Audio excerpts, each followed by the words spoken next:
Hi students, कैसे हैं आप लोग। मेरा नाम संतन कुमार है और इस लेक्चर में हम लोग जो पिछले लेक्चर में पढ़े थे पावर क्या होता है, डेफिनेशन क्या था, बहुत ट्रिक हम आपको बताए हुए थे कि हमेशा जैसे हम लोग ये डिस्कस किए हुए थे इस टाइप का कि अगर मान लो 100 एंगल 30 डिग्री है और 10 एंगल 60 डिग्री है और यहाँ पे मान लो J10 है तो A to B, तो एक्टिव पावर कहाँ से कहाँ फ्लो होगा, रिएक्टिव पावर कहाँ से कहाँ फ्लो होगा, ये सब पूछता है आपके। हमारा टारगेट ये है, पहले ही हम बता चुके हैं कि हम लोगों को एक एक सिलेक्शन चाहिए, जो भी पेपर दो उसमें आपका सिलेक्शन आना चाहिए, होना चाहिए, ठीक है।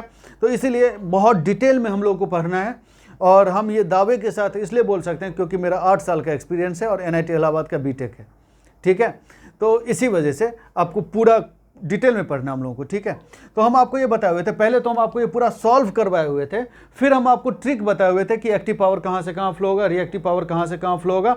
सबसे पहले तो हम आपको ये बताए हुए थे कि एक्टिव पावर क्या है, रिएक्टिव पावर क्या है, देखना आप प्रीवियस लेक्चर, ठीक है। तो अब यहाँ पे देखिए, हम आपको ये बताया कि एक्टिव पावर हमेशा हायर एंगल से लोअर एंगल की तरफ फ्लो होगा, बताए हुए थे आपको।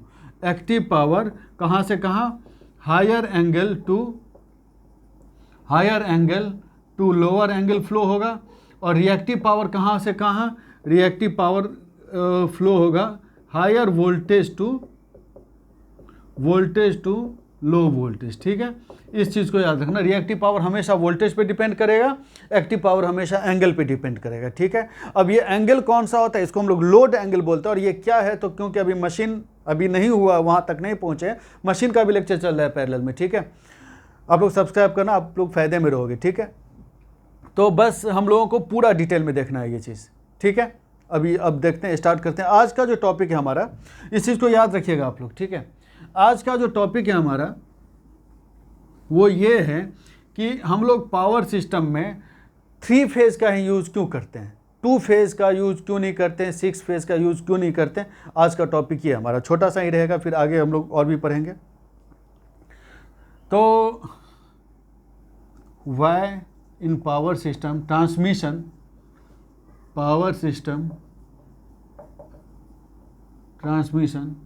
only 3 phase is used, ठीक है। 3 फेज का यूज़ क्यों किया जाता है, तो देखो आप ऐसा सपोज करिए 2 फेज, ठीक है। सपोज करिए आपको एक चीज़ बता रहे हैं, ये याद रखना आप लोग सब कुछ, एंगल बिटवीन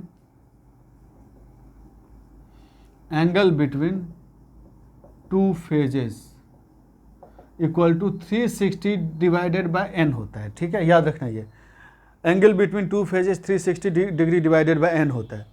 इफ़ मतलब यहाँ पे n should not be equal to 2, है ना।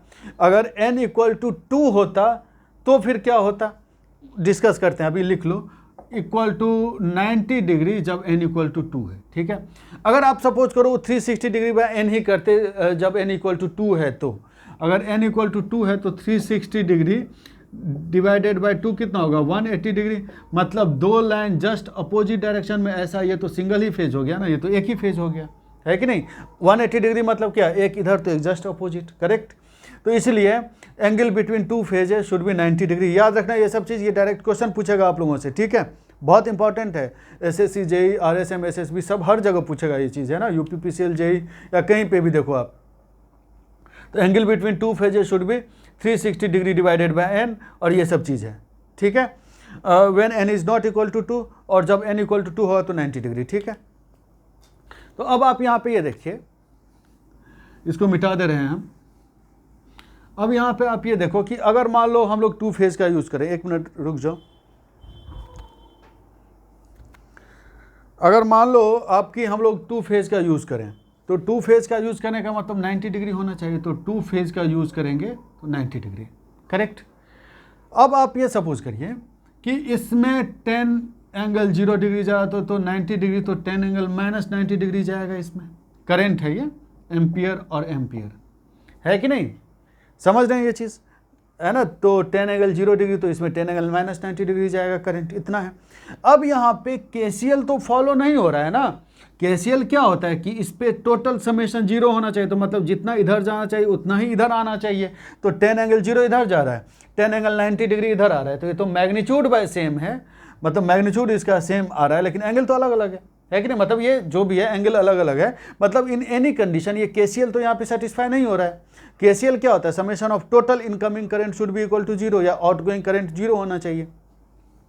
तो यहाँ पे क्या करना है, मतलब in case of two phase हम आपको बता रहे हैं, in case of two phase आप देखिए यहाँ पे कि इसमें क्या है कि अगर इसमें हमको KCL लगाना है तो एक तीसरा लाइन हमको लगाना ही पड़ेगा इसमें, टू अप्लाई KCL, है कि नहीं। अब इसमें अगर तीसरा लाइन लगाएंगे तो इसमें करंट कितना जाएगा, according to KCL 10 angle 0 plus 10 angle minus 90, है कि नहीं। तो इसका अगर मैग्नीट्यूड निकालेंगे 10 एंगल 0 इधर और 10 एंगल माइनस 90 इधर, तो इसका रिजल्टेंट कितना हो जाएगा, 10√2 आ जाएगा, है कि नहीं। A और B 90 डिग्री पे, तो A square plus B square होता है ना रिजल्टेंट, तो इसका क्या हो जाएगा 10√2 आ जाएगा।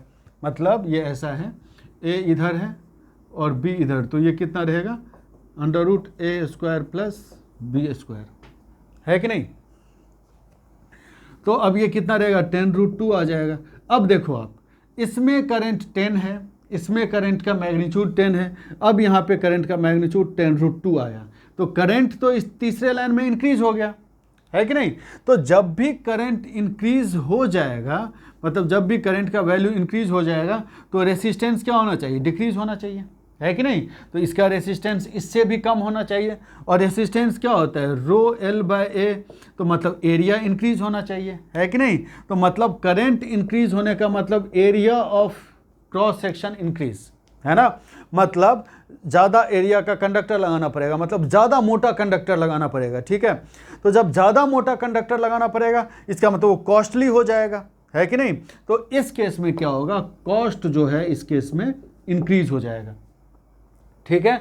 तो आप देखो यहाँ पे हम लोग ऑल्दो यूज़ तो 3 वायर का कर रहे हैं ना, और 3 वायर में कॉस्ट इंक्रीज हो गया, है कि नहीं। तो इससे बेटर है ना कि हम 3 फेज सिस्टम का यूज़ करें कम कॉस्ट में, है ना। 3 फेज सिस्टम जितना ये रहेगा आपको हम जस्ट बता रहे हैं अभी, जितना कंडक्टर ये रहेगा उतना ये रहेगा, उतना ही तीसरा भी रहेगा इन केस ऑफ 3 फेज।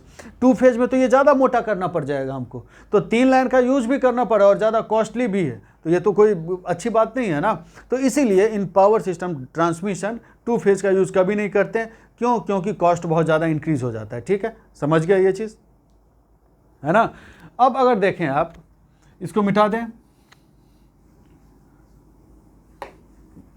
कोई प्रॉब्लम नहीं है, आपको समझ में आ गया कि 2 फेज का यूज़ क्यों करते हैं। एक चीज़ हम तुमको बता रहे हैं यहाँ पे, एक चीज़ नोटिस करना जो कि आगे भी काम आएगा, आप लोगों से क्वेश्चन पूछा जाता है ये चीज़, कि कभी भी करंट जो होता है ना, करंट रेटिंग हमेशा एरिया पे डिपेंड करता है ना। अगर करंट ज़्यादा है तो इसका मतलब एरिया ऑफ क्रॉस सेक्शन ज़्यादा होना चाहिए, बता चुके हम आपको, ठीक है। जैसे आप इस चीज़ को ध्यान में रखना कि कभी भी करंट रेटिंग हम लोग एरिया ऑफ क्रॉस सेक्शन पे डिपेंड करता है, इस चीज़ को ध्यान में रटे रहना, ये सब पूछेगा आप लोगों से क्वेश्चन, ठीक है। Current rating, area of cross section. Voltage rating किस पे डिपेंड करता है किसी भी मशीन का, वोल्टेज रेटिंग डिपेंड करेगा इंसुलेशन पे, है ना। अगर इंसुलेशन, अगर वोल्टेज रेटिंग ज़्यादा है तो इंसुलेशन भी हमको ज़्यादा लगाना पड़ेगा। जैसे एक मान लो 11 किलोवोल्ट का कोई है मशीन और कोई मान लो 33 किलोवोल्ट का मशीन है, तो ज़्यादा इंसुलेशन किस में लगाना पड़ेगा, 33 किलोवोल्ट में, ठीक है, याद हो गया। फिर उसके बाद KVA रेटिंग जो है वो हम लोग डिपेंड करता है टेम्परेचर राइज पे, गर्म कितना होगा।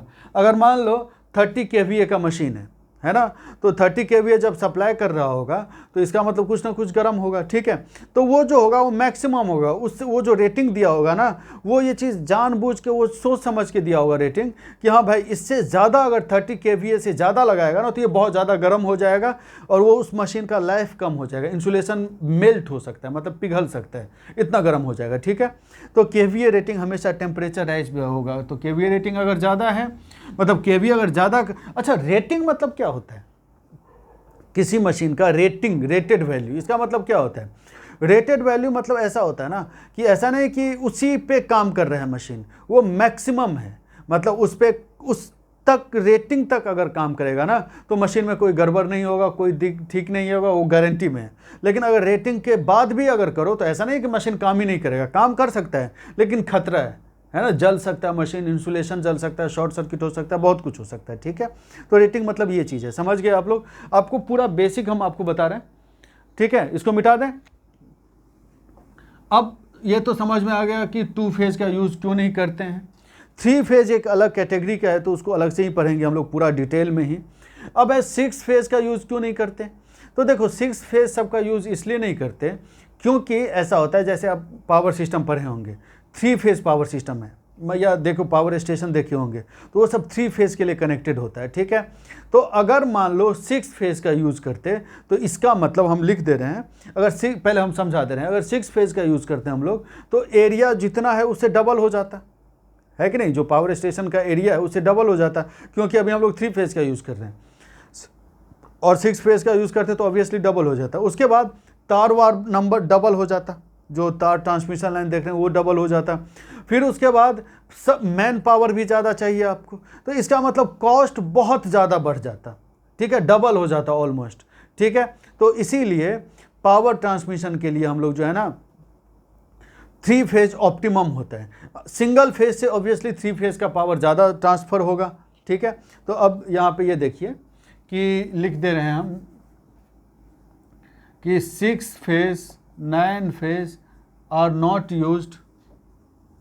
are not used as in case of 6 phase or 9 phase or more area of power station increases, ठीक है। Man power conductor increases, conductor भी इंक्रीज होगा, इंसुलेशन भी इंक्रीज करना पड़ेगा बहुत ही ज़्यादा, ठीक है। मैन पावर भी इंक्रीज करना पड़ेगा बहुत ही ज़्यादा, ठीक है, मैन पावर भी इंक्रीज करना पड़ेगा, एंड हेंस क्या होगा कि कॉस्ट भी इंक्रीज हो जाएगा बहुत ज़्यादा, ठीक है।